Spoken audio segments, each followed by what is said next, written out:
So today we are going to discuss about the Golgi apparatus.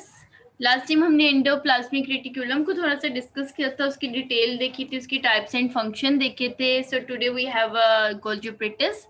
Golgi apparatus को हम Golgi body भी कहते हैं, गोल्जी कॉम्प्लेक्स भी कहते हैं. Basically it is a membrane bounded organelle that involve in the processing of protein.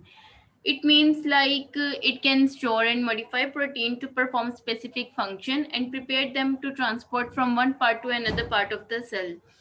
It is present in all cells except red blood cell. It is named after discoverer Camillo Golgi.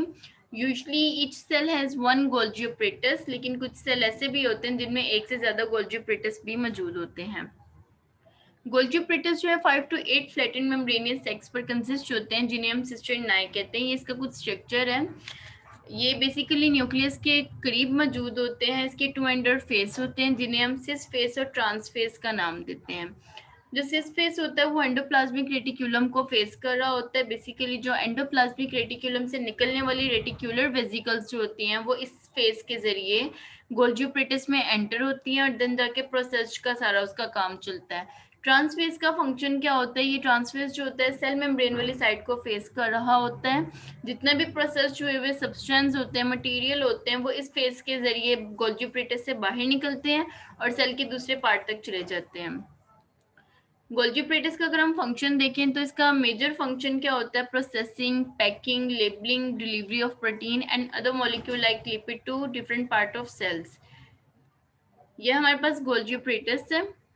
Cis face है हमारे पास, ये हमारे पास trans face है. Cis face हमारे पास endoplasmic reticulum को face कर रहा होता है. जितने भी रेटिकुलर वेसिकल्स होते हैं लाइक दिस, ये इस फेस के जरिए गोल्जी apparatus में एंटर होंगी. देन प्रोसेसिंग, पैक्ड और लेबलिंग का सारा इसका फंक्शन होगा और देन ये ट्रांस फेस के जरिए यहाँ से निकलकर दूसरे पार्ट तक चली जाएंगे. ये हमारे पास सिस्टर्नाइज हैं जो 5 to 8 सेक्स पर कंसिस्ट होते हैं.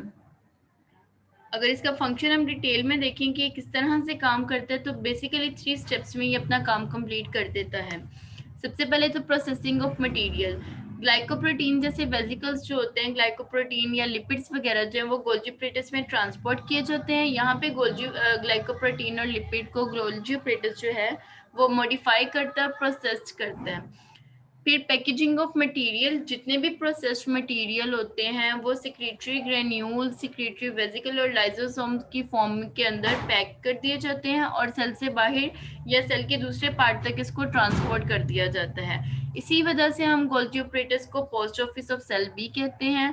And the last step is labelling and delivery of material. Finally जब गोल्जी apparatus सॉर्ट आउट कर लेता है सारा प्रोसेस एंड पैकिंग प्रोसेस, जितना भी इसका सारा होता है, लेबल वगैरह उसने कर लिया, पैक कर दिया, प्रोसेस कर दिया, देन उसकी केमिकल कंटेंट पे देख के, मतलब कि जो हमारे पास पार्टिकल होगा या जो भी सब्सटेंस वगैरह होगा उसकी केमिकल कंटेंट पर डिपेंड करते हुए ये इसको डिलीवर कर देता है टू देयर डेस्टिनेशन, कि किस पार्ट पर उसने इसे भेजना है वहां पे इसको ये भेज देगा. इसी वजह से हम इसको गोल्जी apparatus को शिपिंग डिपार्टमेंट ऑफ सेल भी कहते हैं. सो गोल्जी apparatus की हमारी डिफरेंट नेम है, कुछ स्ट्रक्चर है. होपफुल आपको समझ आ गया होगा. अगर नहीं आएगा then we can find out another way to understand this topic. Thank you so much.